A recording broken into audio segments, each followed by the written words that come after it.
Pasajes 2025. Una nueva vuelta. Todos los jueves de 16 a 17 por AM 1460, Radio Contacto. Y toda la semana por YouTube en @radiocontacto AM 1460 o por nuestro canal @pasajes 1460. Y demás.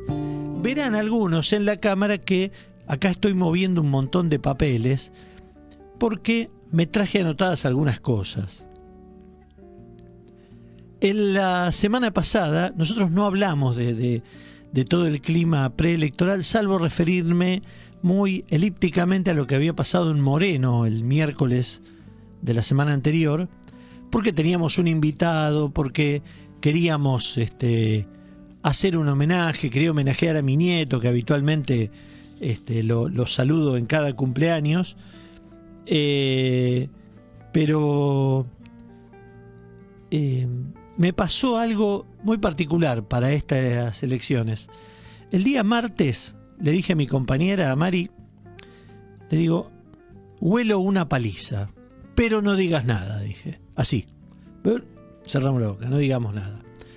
Cuando llegué el jueves acá, en la previa con Charlie, mientras uno escucha la segunda parte del programa del amigo Oscar Francese, un encuentro con amigos, le mandamos un saludo a Oscar, le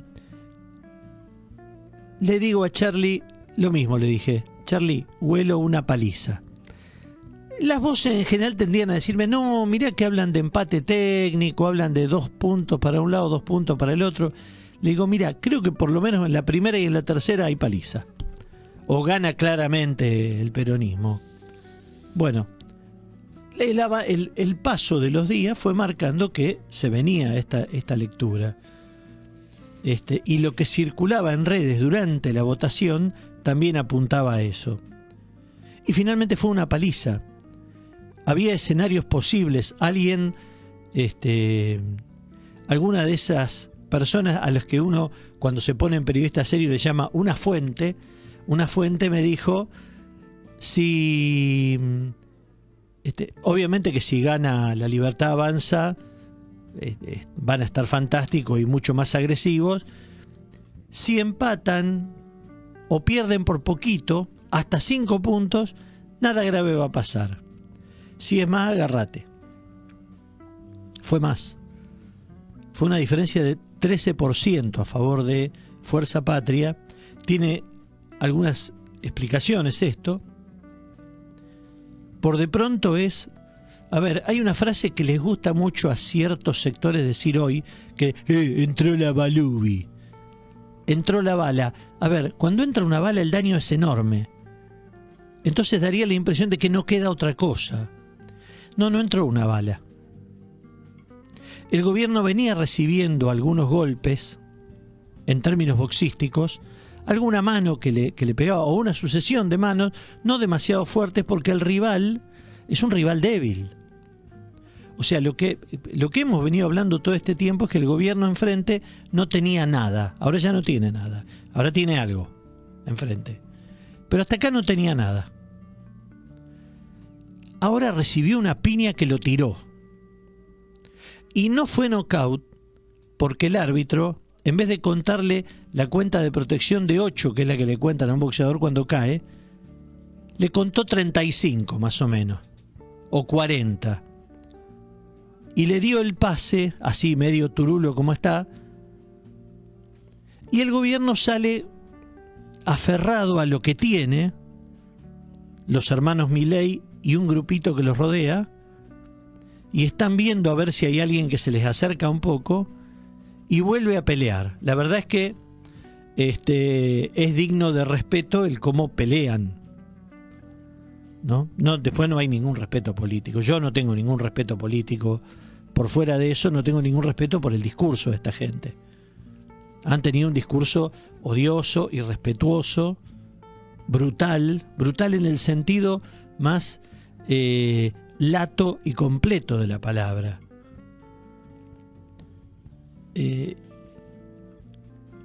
Pero fue un golpe muy duro, ¿sí?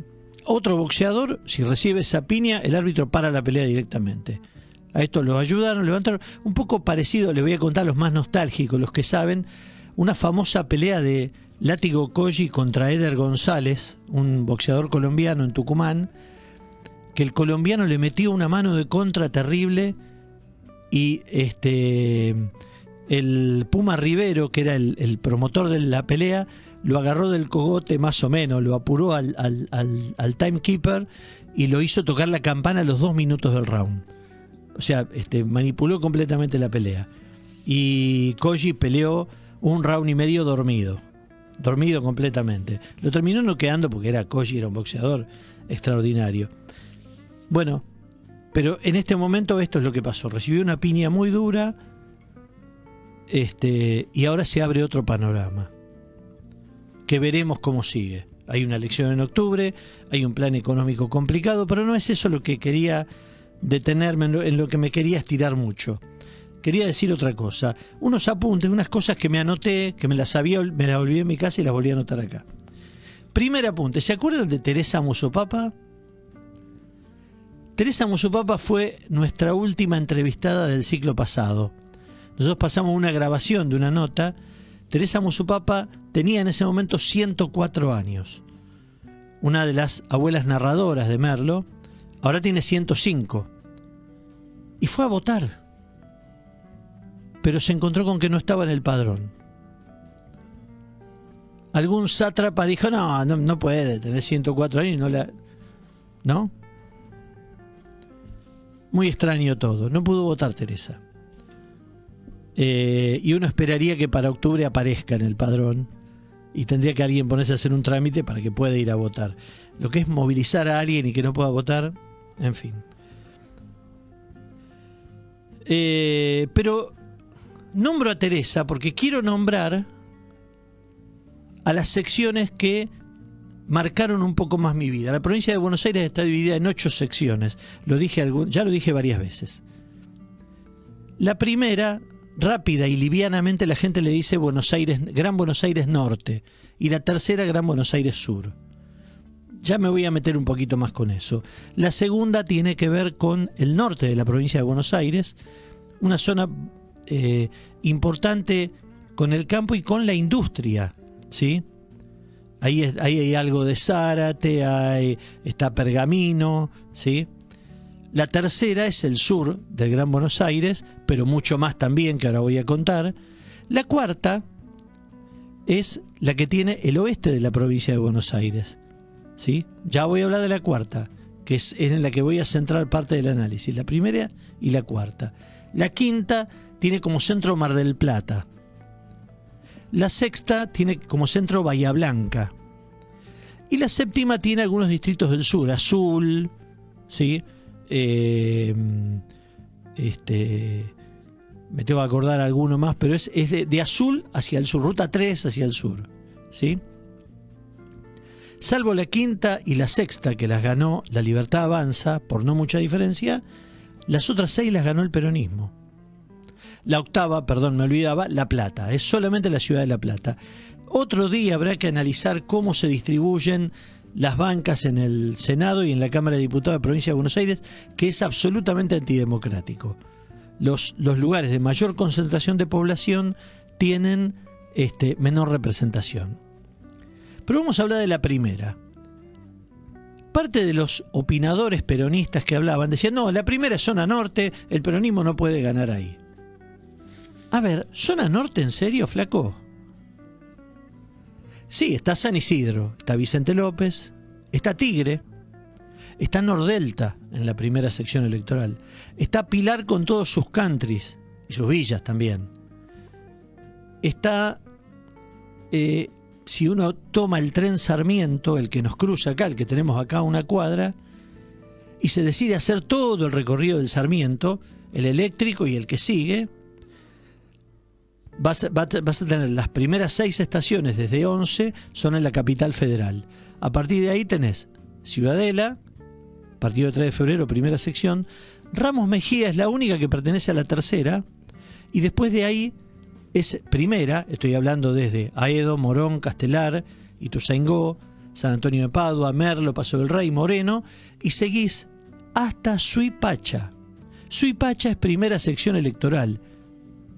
Suipacha es ya parte de la cuenca agrícola de la provincia de Buenos Aires. Hoy Suipacha está considerado como un lugar especializado en la fabricación de quesos y productos lácteos. Pero también hay soja.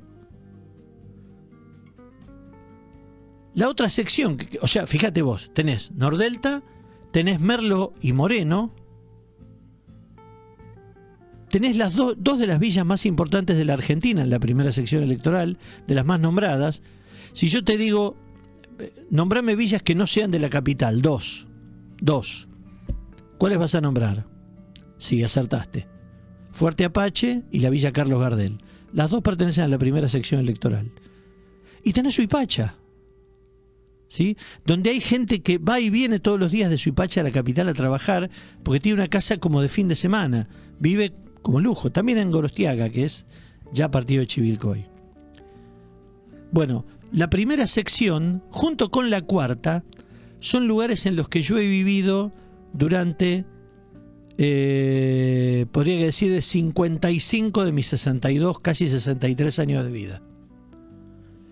Viví desde los 7 hasta los 22 años en Chivilcoy y desde los 22 hasta los 62 en el partido de Merlo, un breve interregno en Villa Tesey, que también es primera sección electoral.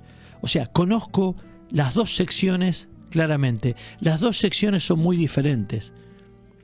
La cuarta sección electoral tiene Chivilcoy, Chacabuco, los pagos de Daniel, al que he saludado hace un rato, y donde tengo tantos amigos, Andrea Ventimiglia, los Sicuri del Circo de Ramírez son de Chacabuco también, y tantos amigos que tengo que andan por ahí dando vueltas. Chivilcoy, Chacabuco, Junín, Carlos Casares, 9 de julio, lugares. A ver, de Carlos Casares es Gustavo Grobocopatel, uno de los zares de la soja. Ahora está medio complicado, pero es un hombre. A ver, digo, en esa sección ganó el peronismo también. Explícamela. A ver, sí, La Libertad Avanza hizo un armado tan propio que se pelearon con el intendente de Junín, que podría haber sido el que armaba esa lista. El intendente de Chivilcoy, que había construido su primera candidatura enfrentando a Florencio Randazzo, el histórico dirigente de Chivilcoy, esta vez se alió con Randazzo. Perdieron contra el peronismo. Entonces hubo algo mucho más serio que pasó. Había una disconformidad muy grande. Parte de la cuenca sojera le dio un respaldo muy grande al peronismo, que sacó en esa sección, en la cuarta, el 40% de los votos. El 40% los votó, ¿sí? Con una asistencia más baja, es cierto, pero no tanto, 62% por encima de lo que votaron en general. Entonces ganó el peronismo. Y ahora voy al Gran Buenos Aires, voy a la primera sección electoral, que es a donde me quiero detener y me voy a dedicar un minuto más. Como pasó en el 2023, del otro lado, cuando se encontraron con que ganó Milei, la gente decía, ¿cómo estos pudieron votar a Milei? Estos que no tienen dónde caerse muertos, ¿sí? Apareció el negro de M también, votaron a este tipo, a Milei, en un claro entendimiento de que no entendieron nada de lo que había pasado. Bueno, ahora empezaron con expresiones mucho más duras, mucho más racistas y mucho más groseras, como la de un hombre que habla en la primera mañana todos los días en la televisión, diciendo, cuando los vayan a agarrar a tiro que no se quejen. ¿Que no se quejen? Se quejaron. La sensación que hay, hubo un candidato que no estaba en estas elecciones, pero está en las próximas, que sostiene que más o menos la gente que vive en el Gran Buenos Aires son especies de amebas que están sentadas todo el día en su casa esperando que les llegue la plata del Estado. En el Gran Buenos Aires, profundo, en Moreno, en Merlo, en Castelar, en Ituzaingó, en Padua, hay gente que estudia. nuestra navegante Ludmila Sosa estudia en una universidad del conurbano. Tiene un título de pregrado y le cuesta mucho conseguir trabajo. Esas cosas enojan a la sociedad, porque vino alguien a decirle que le iba a arreglar el problema y no se los arregló. Al revés, lo profundizó, lo complicó todavía más. ¿Sabe alguno de estos tipos que les gusta decir esto de que la gente prefiere cagar en un balde pero votan a su amo? ¿Tienen idea del esfuerzo que hace la gente en Moreno para ir a estudiar? Allá en el Cuartel Quinto, ¿saben dónde queda el Cuartel Quinto? ¿Saben dónde queda Villa Trujuy, donde fue a hacer el acto Milei para mostrar que hay calles, que hay clubes que tienen la entrada con barro? ¿Saben lo que les cuesta desde ahí ir? Les digo algo más. Trujuy y Cuartel Quinto están más o menos pegados. Pero si alguien tiene que ir de Trujuy a Cuartel Quinto, tiene que ir a Moreno y de Moreno tomar otro colectivo para ir a Cuartel Quinto o a Trujuy. Los esfuerzos que hace, al margen de eso, las mujeres que estudian y que tienen que bancarse un marido que les pega, que las maltrata, que las ningunea, hacerse cargo de los hijos, de los problemas de los hijos, de los nietos, de los problemas de los nietos, y siguen estudiando. ¿Tienen idea de eso estos tipos? Que creen que somos todos amebas, que no hacemos nada. En el oeste, en el Gran Buenos Aires, hay gente que estudia, hay gente que trabaja, que se levanta a las 4 de la mañana para tomar un colectivo, ir hasta el tren, viajar 1 hora en tren y tomarse otro colectivo, y tal vez otro más después. Y también hay gente que crea, hay artistas, los hemos tenido acá en este programa estos 4 años. Los sacamos por teléfono, los vamos a entrevistar, hablan, vienen, nos cuentan. Veía algunos, con mucha alegría, veía algunos reels de Fabián Sigota, al que entrevistamos el año pasado, haciendo uno de sus personajes, describiendo el lugar de votación. Fabián Sigó vive a 5 o 6 cuadras de esta radio y debe hacer un esfuerzo inmenso para presentar sus obras. Cada tipo que hemos entrevistado es alguien que se esfuerza mucho para salir adelante y hacer algo y encarar algo. Entonces, cuando ese sector decide pegar una piña, asimilen la piña, hermano. Asimilen la piña y háganse cargo. Y si no, que se vayan. Qué tanta historia. Bueno, esta es más o menos la idea de lo que dejó esta votación. Al final no le di tanta bolilla a los números. Fue un poco más de gente de lo que se esperaba. Sigue faltando gente para ir a votar y veremos qué pasa dentro de 5 semanas. Por de pronto, vamos a homenajear a ese conurbano sacrificado, esforzado, ninguneado por los medios que lo ignoran olímpicamente. Lo vamos a homenajear con el tipo que mejor le ha escrito al conurbano en el último tiempo, Leandro Tornello. Y un tema que ya lo hemos pasado, pero me encanta volver a escucharlo, que se llama Milonga Conurbana.